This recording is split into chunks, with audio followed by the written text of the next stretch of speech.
За өнөөдрийн сэдв их сонирхолтой. Хайр сэтгэл гэр бүл хосын харилцаанд бид нэр магадгүй нөгөө төсөөлийн жирэмслэл гэдэг үгийг сонсч ирсэн бол төсөөлийн дурлал гэж байдаг бах нэ. Төсөөлийн дурлал гэдэг нь яг одоо харилцаж байгаа эсвэл хортой харилцаанд байгаа тэр хүнийгээ та одоо байгаа жинхэнэ бодит байдлыг нь харах биш, шал өөр нүдээр буюу нөгөө төсөөллийнхоо эрхтэй, төсөөллийнхоо эмхтэй гэж хардаг юм.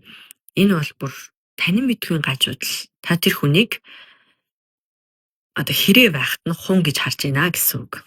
Тэгээ яагаад ийм зүйл болдог вэ гэхээр тэрээс өмнө эхлээд магадгүй ингээд төсөөлөл бодит байдал хоёрынхоо дунд бүр гаццсан байгаа танд тэр шинж тэмдгүүдийг хэлж өгье. Хэрвээ ийм байдалд орсон байгаа бол бид нэр бодит байдлаас аль болох зүхтааж одоо тийм хийсвэр сүнслэг эсвэл телепат арай бодит биш зүйлс дээр маш их төвлөрч эхэлдэг. За нэгдүгээр та түүнийг сайн танихгүй ч гэсэн ямар нэг утга учиртай гүн гүнзгий холбоотой хүн гэдэгт бүрэн итгэдэг. Тэгэхээр ийм illusional одоо юмда хитэг автчих нь шүү дээ. Бид хоёр угаасаа л хувь тавилангаар учирсан, хувь заяагаар учирсан, угаасаа л одоо ийм байх ёстой байсан, тийм байх ёстой байсан. Ийм заавал нэг юм утга учиртай харилцаа, энэ заавал нэг юм ингэх ёстой, тэлж ёстой гэд бодит амьдрал дээр шууд батлах боломжгүй. Та одоо төсөөллийн тэр романтик төсөөлөлтөө автцсан байгаа тэр хэцүү нөхцөл байдлыг хэлж байгаа шүү.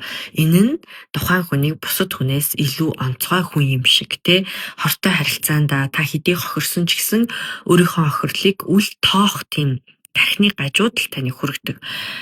Хоёрдугаарт нь одоогийн бодит харилцаанаас илүү ирээдүйн тухай боддог. Яагаад гэвэл одоогийн бодит харилцаагаа яг одоогоор нь бодчих гэхээр та айгу онцгүй хүнтэй хамт байгаа, буруу хүнтэй хамт байгаа, бүтэхгүй харилцаанд хамт байгаа тийм гэдгээ мэдж байгаа учраас тэр хүний өөрчлөгдөөд эсвэл эдгрээд эсвэл таны үн цэнийг ямар нэг байдлаар ойлгосныхаа дараа болох тэр төсөөлийн гайхалтай ханхүүгээ та бодоод эсвэл тэр гайхалтай гүнж хатнаа та бодоод одоогийнх нь байгаа тэр бүрсдэгцийн эмгэг болоод ямар нэг чадамжгүй байдлыг нь тань тохирохгүй хүн гэдгийг нь анзаарахгүйгээр төсөөлийн ирээдүйд байгаа ирээдүйд тийм болчихно доо гэдэгтээ төвлөрөөд явцдаг. За хангалттай твчиж, хүлээж, зориулж өөрчилвөл миний хүссэн хүн болно гэдэгт итгэж байгаа ийм одоо засаж өөрчлөх сэтэлтэйгээр хандаж байгаа бол та төсөөлийн дүрдээ дурлжээ. За энэ мэдээж уу гашуудал өнгөрсөн харилцааны шарах эсвэл энэ харилцаанд байгаа хүнтэйгээ та бодит байдлыг ямар ч харах чадамжгүй боллоо. Олон сэтгэл зүйн тоглоомнуудаас таныг өртүүлсэн байх магадaltaй. Нөгөө хүн чинь нэлээд хортой харилцаатай хүн байвал таныг одоо яг хүсдэг хүн шиг чинь санагдуулж байгаад өөртөө их энерги зарцуулсан байдаг. За тэдний өнгөрсөн шарах айдас дотн харилцаанаас зүхтах гэх мэт сэтгэл зүйн асуудлыг нь буруутгах замаар тэдний муу зан чанарыг зөвтгөдөг. Жишээ нь танд маш муухай үйлдэлүүд хийж, доромжилж, гутааж, үл хөндөлж, үн цэнэгүй хандаж, гомдоож байхад та үгүй сэтгэлийнхаа шархнаас л болж байгаа. Тэрнээс биш миний төсөөллийн гүнж мөн. Үгүй энэ хүн өвдсөн учраас тэгж байгаа. Тэрнээс миний төсөөллийн хатан хаа мөн.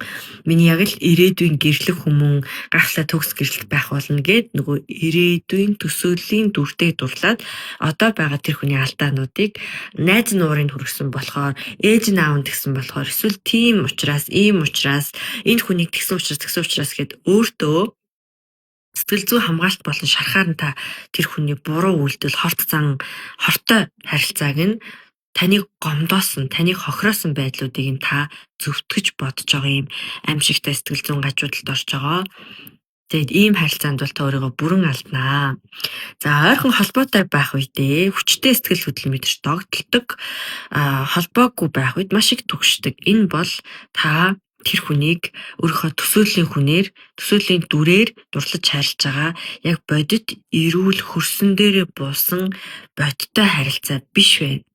Хэдий ч энэ хүчтэй сэтгэл хөдлөлүүд байх тусмаа энэ таныг триггердэж өдөөж байгаа бүх үйлдэлүүд нь таны өөрийн сэтгэлийн шарах засч чадаагүй сул талууд тэр сүйдэртэй талуудаар чинь триггердэж өдөөж байгаад төсөөлөл чинь дүрийн хүн гэж итгүүлээд Тэгээд хортой харилцаанд таныг хүчирхийлж байна гэсэн үг. Сэтгэл зүй болон бие махбод энерги, цаг хугацаа, санхүү, таны чаддаг зүйл бүх юмар тань ингээд ашиглаж байгаа гэсэн үг. За жишээ нь төсөөлөл тэр надад маш их хайртай болохоос айж байгаа. Тэр хайраас айдаг. За яг үндэ бодит байдалд бол тэр ямар ч тайлбаргүйгээр хэдэн өдрийн турш алга болдог. Энэ харилцааг болон таныг зүгээр л хүндэлдэггүй хүн гэсэн үг шүү дээ.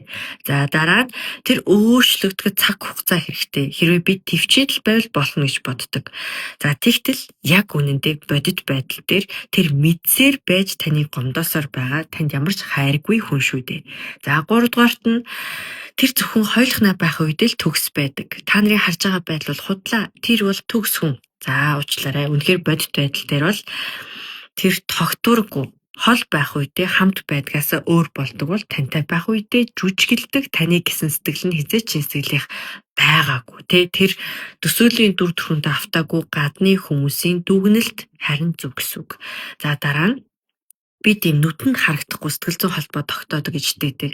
За уучлаарай. Яг үнэндээ та ихэнхдээ түгшүүртэй тодорхойгүй мэдрэмж байдаг учраас заавал ийм бодит биш хийсвэр зүйлээс өөрийнхөө үн цэнийг мэдрэх хэрэгтэй болж байна гэсэн үг. Тэгэхээр энэ бол та яг бодит амьдрал дээрээ өөртөө хайр авч чадахгүй байгаагаа сэтгэл зүйн төсөөллийн эсвэл сүнсний энергийн гэх мэт баталж нотлох шууд боломжгүй зүйлсэд найдлага тавьж харилцааг ямар нэг байдлаар ашиглахыг хүсэж байгаа үнэхээр өрөвдөлттэй байдалд орчих гэсэн үг байна.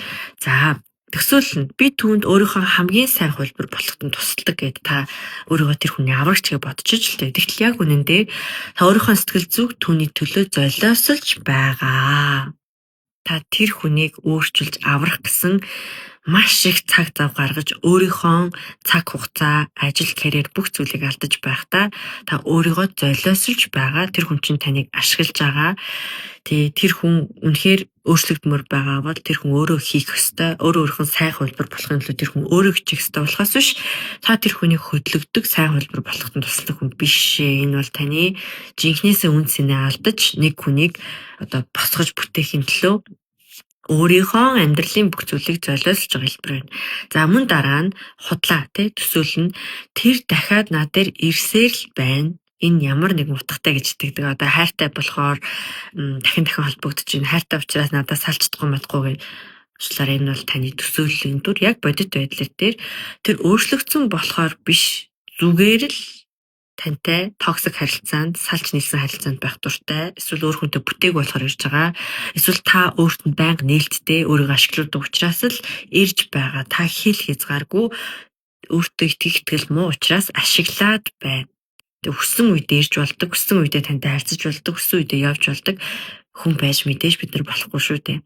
За тэр зүгээр л мэдрэмжээ хэрхэн илэрхийлэхээ мэддэггүй л хүн байхгүй юу да гэж тэр хүнийг тайгуунд зөвтгөж байна. Гэхдээ бодит харилцаан дээр тэр тантай харилцаанаас зайлсхийдэг таны сэтгэл хөдлөлийн хэрэгцээг үл тоомсорладаг.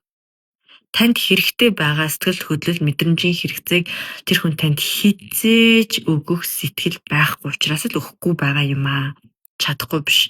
Хүн хүсвэл яаж игээд нөгөө хүнээ хайрлаж чаддаг. За дараа нь тэр эдгэрч байгаа одоохондоо бэлэн болоогүй гэж боддог. Уучлаарай худлаа.